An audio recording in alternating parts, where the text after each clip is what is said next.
Je kan niet zomaar naar de eerste hulp. Daarvoor moet je eerst naar de huisarts. Maar dat weten toeristen niet. En dat zorgt voor een hoop gedoe op de eerste hulp. For us it's unusual because in Germany you go already to hospital. En verder in deze Zeeland nu. Honderden Zeeuwen op de Bon. En opblaasbare gymzaal voor scholen en verenigingen.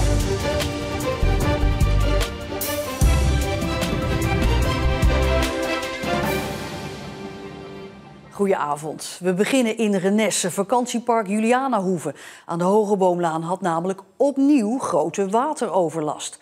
Want zo zag het er gisteravond uit bij de camping door een gesprongen waterleiding. En nadat dat net was opgelost, was het vanochtend weer raak. Vanmorgen kwam er opnieuw een melding van een kapotte waterleiding. En dat betekende opnieuw even geen water uit de kraan, net op deze snikhete dagen. En bij het vakantiepark staat verslaggever Mark Rijk. Mark, hoe is het daar? Nou, eigenlijk sinds een uur of 3 is er weer water. En ook ja, net zijn alle werkzaamheden afgerond. De straat hieronder, daar was dus 2 keer dat de leiding kapot is gegaan. Maar alles is weer hersteld. Ja, en dat in een plek hier zo. 6000 mensen zitten er op het vakantiepark. Ja, dat is toch een heel groot dorp. Vergelijk dat maar bijvoorbeeld met de Henkensand. De eigenaar in ieder geval, die heeft toch echt wel wat paniek gehad toen zeker vanochtend voor de 2e keer er een leiding brak. Ja, wat is al duidelijk, Mark, waarom er dus 2 dagen achter elkaar blijkbaar waterleidingen springen? Nee, het is niet duidelijk hoe dat is gekomen. Gisteravond in ieder geval is het hier ontstaan beneden. Dat hebben ze vervangen, een stuk pijp. En eigenlijk zomaar een paar centimeter daarnaast is een nieuwe breuk ontstaan. Misschien dat het komt inderdaad omdat het is aangedraaid of zoiets. Maar dat speculeren op dit moment. De echte oorzaak van de breuk, die is nog niet bekend. Ja, we zeiden het al, hè? Je zult het net zien, snikhete dagen. Ja, geen water uit de kraan. Hoe zijn de gasten eronder? Nou, heel veel vakantiegasten hier zo op het park, die hebben hartstikke goed gereageerd. Maar ja, er zijn er ook enkelingen natuurlijk, die reageren daar anders op. Die denken van ja, we hebben hier betaald voor de vakantie. Hoe zit dat? We moeten gewoon water hebben. Nou, die zijn er daarbij. Maar gelukkig ook voor deze mensen op dit moment. Het is allemaal opgelost. Er is voor iedereen weer water. En zeker op dit moment, de mensen komen weer terug van het strand. Die willen lekker douchen, die willen lekker eten. Dat kan vanaf nu weer. Maar ja, het is wel even spannend, want de eigenaar vertelde ook van ja, het is nu 2 keer gebeurd. Je moet er niet over denken dat het nog een 3e keer gaat gebeuren. Dank Mark Rijk vanaf vakantiepark Julianahoeve in Renesse. Ziekenhuis Zorgzaam in Terneuzen ziet zomaar steeds meer patiënten, voornamelijk toeristen, zomaar binnenlopen op de eerste hulp. Terwijl je daarvoor eigenlijk eerst langs de huisarts moet voor een doorverwijzing. Het ziekenhuis noemt deze patiënten zelfverwijzers. Die zorgen voor extra en vooral onnodige drukte op de spoedeisende hulp. Voor ons in Nederland is het heel normaal om bij een pijntje of een ziekte eerst de huisarts te bezoeken. Maar voor toeristen is dat helemaal niet zo vanzelfsprekend. Als u nou ziek zou worden tijdens uw vakantie hier in Zeeland, waar zou u dan naartoe gaan? Wat zou u gaan doen? We had an accident 5 years ago, so we know we need to go to the housearts. And then the housearts will tell us go to the hospital. And it's for us it's unusual because in Germany you go already to hospital. Ik zou naar het ziekenhuis in de buurt zoeken of naar een wachtarts gaan met mijn kindje of met mijn man als zij ziek zouden zijn. Eerst gaan googlen, kijken wat het is, of ik misschien daar iets mee kan.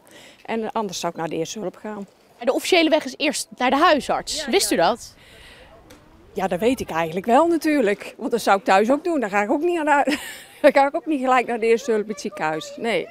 Dus dan zou ik eigenlijk toch eerst even het telefoonnummer moeten zoeken van de huisarts hier. 1 op de 4 patiënten die in de zomer naar de spoedeisende hulp van Zorgzaam komt zonder doorverwijzing en is anderstalig. Dat zorgt in het ziekenhuis voor extra werk en drukte. Wij zijn eigenlijk een gesloten spoedeisende hulp. En een gesloten spoedeisende hulp betekent dat je een verwijsbrief nodig hebt van de huisarts. Dus het is inderdaad niet de bedoeling dat mensen zelf op eigen houtje naar onze spoedeisende hulp komen.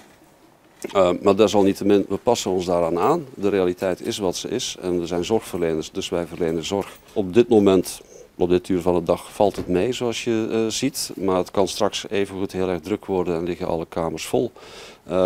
En dan heb je die zelfverwijzende patiënten er bovenop met extra administratieve last. Het zijn ook vaak mensen die een andere taal spreken, dus er komt ook een taalbarrière bij heel vaak. Maar dat kost je wel extra inspanning, extra tijd. Een tijd die belangrijk is voor deze patiënt, maar die je eigenlijk liever aan andere dingen zou besteden. Zijn het echte zorg leveren. Wat zou nou een oplossing kunnen zijn? Ja, toch proberen de mensen ervan bewust te maken dat ze toch eerst naar de huisarts moeten. In het huisje of op de camping of waar je zit, dat daar een duidelijk, heb ik nog niet gezien, een duidelijke informatie ligt van waar je terecht kunt als je iets krijgt wat je zelf niet op kunt lossen. We hebben er gelukkig nog geen beroep moeten doen, maar ik denk wel dat het handige info zou zijn. Met een beetje meer informatie weten toeristen in de toekomst misschien wel waar ze moeten zijn. Maar vooralsnog blijft het druk op de spoedeisende hulp.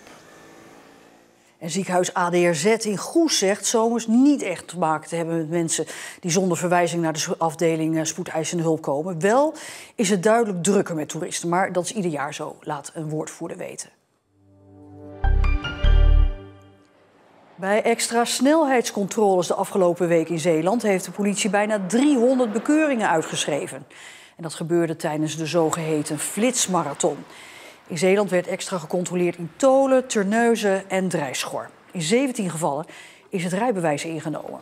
Vorige week zijn trouwens in heel Europa extra snelheidscontroles gehouden. Doel is om het aantal verkeersslachtoffers om dat te verminderen.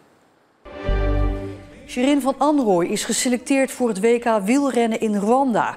De 23-jarige wielrenster uit Capelle is één van de 7 in de oranje selectie van bondscoach Laurens ten Dam. Het wereldkampioenschap is van 21 tot en met 28 september in Kigali. Van Anrooy is alleen geselecteerd voor de wegrit. De sloop van sporthal De Bellink in Westkapelle zit er bijna op. Want op dezelfde plek wordt een nieuwe sporthal gebouwd. Sportverenigingen en scholen moeten in de tussentijd uitwijken naar een andere locatie om te sporten. En dat is niet direct een plek waar je aan zou denken. Van de oude sporthal in Westkapelle is nog weinig over. De korfbalvereniging, turnvereniging en 2 basisscholen moeten daarom verderop in het dorp gaan sporten. En deze sporthal is net even anders. De komende 1,5 jaar wordt er gesport in deze opblaashal. Het is even wennen als je binnenstapt, want door de luchtdruk gaan je oren bijvoorbeeld een beetje dicht. En het is ook best wel warm. Toch is het gewoon mogelijk om hier te sporten. Een hele nieuwe ervaring natuurlijk. Zoals je ziet is het een fantastisch mooie hal. Het is natuurlijk met luchtdruk. Dus je voelt het ook. Het is een beetje net alsof je denk ik op hoogte traint, dat gevoel. Dus daar moet je een klein beetje aan wennen. En als je aankomt rijden is het natuurlijk een fantastisch gezicht. Het lijkt wel een soort van ufo of zo, iets buitenaards waar wij dan gaan sporten. En dat is nog even wennen voor iedereen. Vooral hartje zomer is het erg warm. Maar een deurtje openzetten is geen optie. Want dan zakt de hal zakt in. En in de winter gaan we ervaren of we het warm genoeg krijgen. Maar zo niet, nou ja, dan sporten we maar een beetje harder.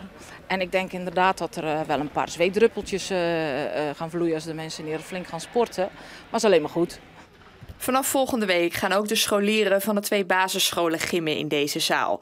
Waar sporthal De Bellink om de hoek stond, moeten alle klassen nu een stuk verder reizen. En dat betekent dat we een oplossing hebben gevonden voor de groepen 1 tot en met 4. Die worden opgehaald met de bus en ook weer teruggebracht. En de groepen 5 tot en met 8 die gaan op de fiets naar de blaashal. Waardoor we toch gewoon de gymlessen kunnen verzorgen. En hoe zal het zijn in zo'n opblaashal sporten? Ja, dat is voor ons ook een beetje spannend. We staan er heel positief in. Er is een mooie oplossing gevonden. En of dat ook gaat gebeuren zoals wij dat bedacht hadden. En of de ruimte voldoende is, hoe het gaat met de gecreëerde kleedkamer. Dat gaan we zien. En het lange wachten wordt naar verwachting over 1,5 jaar beloond. Want dan staat er op deze plek een gloednieuw gebouw.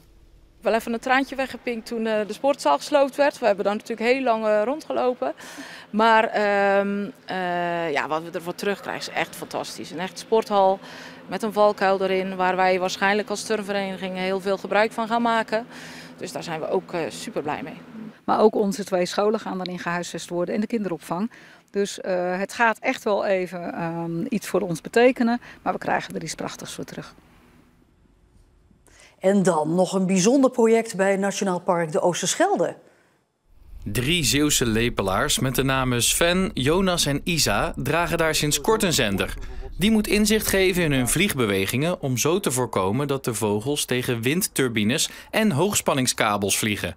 Voor het project is €40.000 uitgetrokken. Volgens het Nationaal Park Oosterschelde is dat het dubbel en dwars waard. Het is een prachtige vogel. Iedereen vindt het eigenlijk mooi om zo'n mooi witte vogel op zijn hoge poten, die dan een beetje staat te lepelen en visjes en garnalen staat te vangen. Het is op en top Zeeuws. Wel bleken de lepelaars met hun zenderkastjes te snel voor onze camera.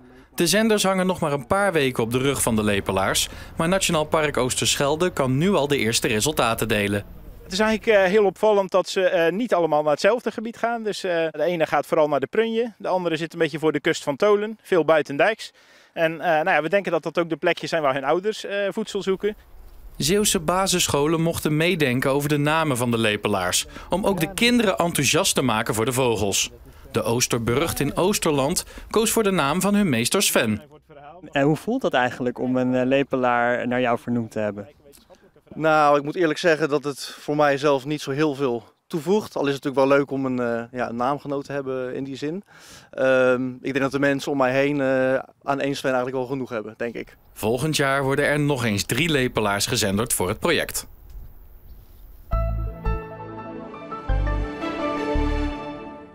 Je zou het niet geloven, maar vanochtend waren er nog een paar kleine regenbuien in Zeeland. Uiteindelijk overwon de zon en hoe 30 tot 33 graden, zomer in Zeeland. En ook morgen temperaturen rond de 33 graden. Maar wat je dan ook vaak ziet is dat een onweersbui een einde maakt aan de hitte. En dat gebeurt dan ook morgen in de loop van de middag, met name aan de kust. De dagen daarna begint het iets af te koelen, al blijft er kans op een buitje. En tot zover deze Zeeland Nu. Voor meer nieuws uit Zeeland, kijk op onze site of op onze social media kanalen. Voor nu, nog een fijne avond en tot morgen.